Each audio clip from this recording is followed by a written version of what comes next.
Hello beautiful glam girls, welcome back to another video. So this video is going to be some delicious fall comfort foods that I thought I'd share with you guys. They're all really easy and different, so there's something for everyone. So this first one is a butternut squash mac and cheese. So delicious. You can find these a lot at Trader Joe's or even in your regular supermarket in like a frozen version, but they're always full of preservatives, a lot of salt, a lot of cheese, and like just not good ingredients for you. So it's actually better to make it yourself. It is a little bit more work, but I promise you it's worth it.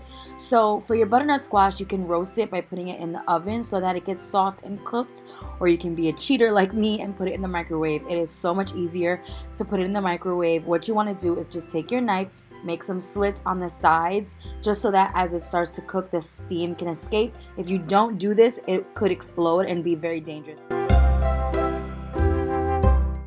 It's gonna cook really easily, like 10 minutes depending on your microwave. Just start in like 5 to 10 minute increments, and then you're gonna scoop out all your seeds.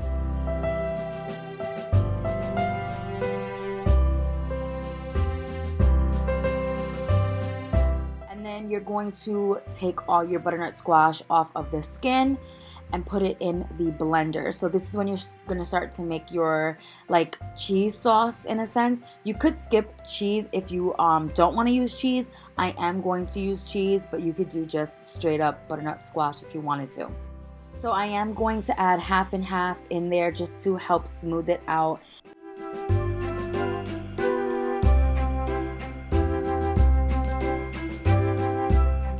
Then on the stove, I started to cook down my butter.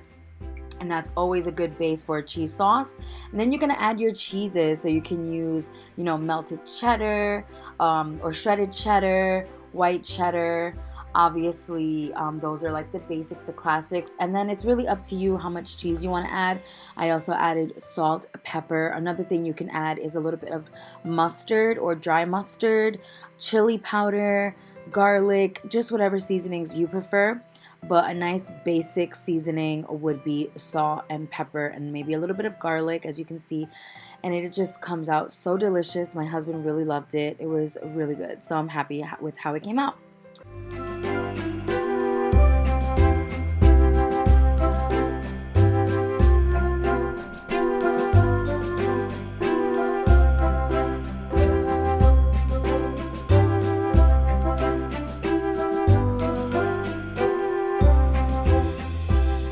So our next dish is a chili, and I do my chili very simply. I'm using my crock pot for this, and you could use, you know, an Instant Pot, I guess, or just do this on the stove as well. So I'm starting out with my turkey. I don't eat red meat, so I use turkey. We're gonna add in our tomato sauce or pasta sauce, whatever you have, or crushed tomatoes. We're gonna add beans. I added red and black beans. For seasoning, we're gonna do salt, pepper, garlic, chili powder. I also added adobo, which because I'm Latina, we always use adobo. And then chili powder, of course. And then I also use this blend of a barbecue, southern barbecue seasoning blend that I got from my local farmer's market. So this is really up to you. This is when you can decide if you want yours to have more like a taco seasoning or a sweet barbecue seasoning. So I started breaking up the meat because it kind of cooked all in one chunk. So, and you can see it's still very watery. So I'm leaving the top off, and I'm just gonna start breaking up the meat. I'm just going to leave the top off so it can get a little bit thicker, and then I'm gonna use a fork to break up all the meat. Now you can see I broke up all the meat, and it actually looks more like chili. So it actually is cooked at this point. You could serve it. I'm gonna taste it to check if I need to adjust. So yeah, I'm just gonna let that continue to thicken for as long as I can until we are very hungry, and then I'm gonna serve it with crackers and cheese on top. We have some Gouda cheese that Antonio is gonna shred, and then we will plate it up and I'll show you guys what it looks like. I also like to put a little bit of sour cream on top of mine as well. What it looks like, this is Antonio's plate. He just plated it for us. Really cute. Thanks, baby. So this is the final chili, guys. You can see it's nice and thick. And he's mad that I messed it up. And yeah, this is Gouda cheese, babe. Gouda and sour cream. And then we have our crackers. It looks so good. This is mine.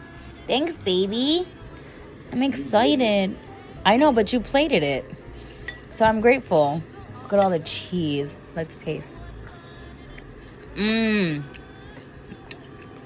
I'm amazing. I'm amazing. Today's meal is also very, very easy. So yeah, it looks a little bit messy, but it's really, really easy to do. So I have my crock pot here. I have it on high. And we have our chicken on the bottom, nice and spread out. I'm using chicken breast. So I am just going to season the chicken with salt, pepper. And then a lot of people will say like, oh, salt and pepper is optional, like blah, blah, blah. It's not optional. Please don't do this without salt and pepper.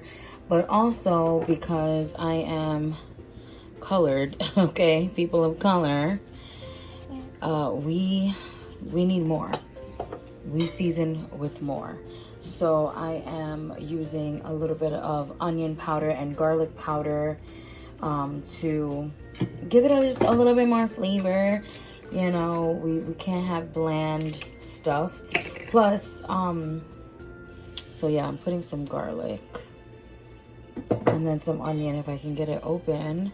But yeah, I'm gonna put onion and garlic, and then we're going to continue both sides. So I'm gonna flip the chicken over and make sure I season the other side. That's gonna have some nice flavor. I'm just tenderizing the chicken. So next thing I'm going to do is pour my stuffing on top. I just have the stovetop chicken stuffing mix. You just need 1 box of this. Obviously you could use 2 if you wanted to, but literally you don't have to do anything. Just pour the stuffing on top of the chicken. For this next up, we're gonna add the creaminess. And I've seen people do this a couple different ways. So what you need is cream of chicken soup and sour cream. So I know this looks so gross and unappetizing in a way, but once it's like watered down and mixed in, and all the juices and the steam kind of make this into like a creamy sauce, and it cooks down into the chicken and the stuffing, it's gonna be so good. And then I just put some water in the can to get more of that cream of chicken, and you just layer that right on top of the stuffing.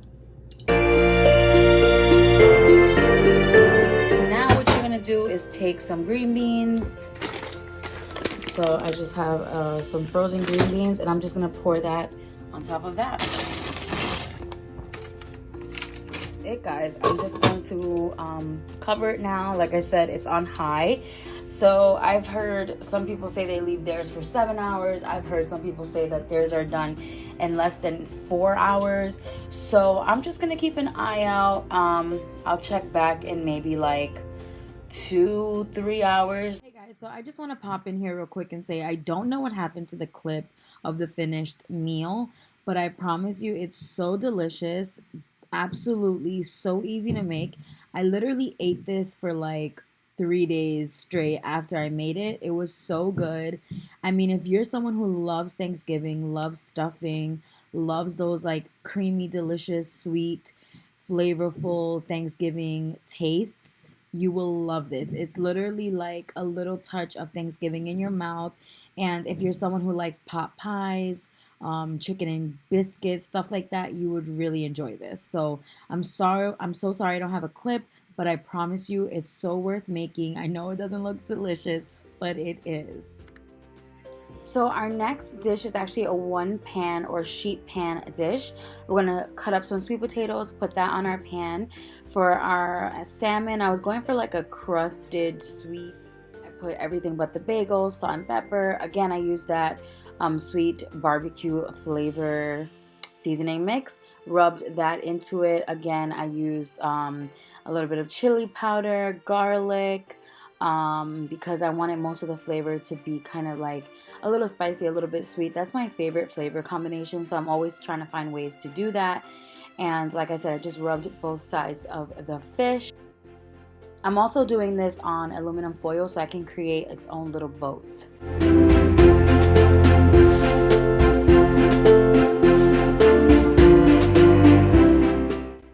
So for this dish, you can use whatever veggies you want. I just used asparagus. So I just pretty much laid everything equal sides on each side, or equal portions on each side. And then I'm going to just put some maple syrup over the salmon, and you can see I kind of folded it up to give it its own little boat.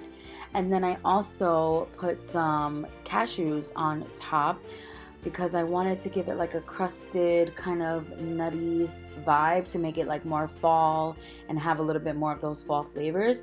And it ended up being really good. This is one of those meals that is flavorful but not overly flavorful, and there's no like greasiness or anything like that. It tastes really good, but it still feels healthy, and it's comforting because you get that nutty flavor, that maple flavor, and it gives it that nice Thanksgiving-y fall time vibe. So hope you guys enjoyed this video. It was so fun to make these recipes.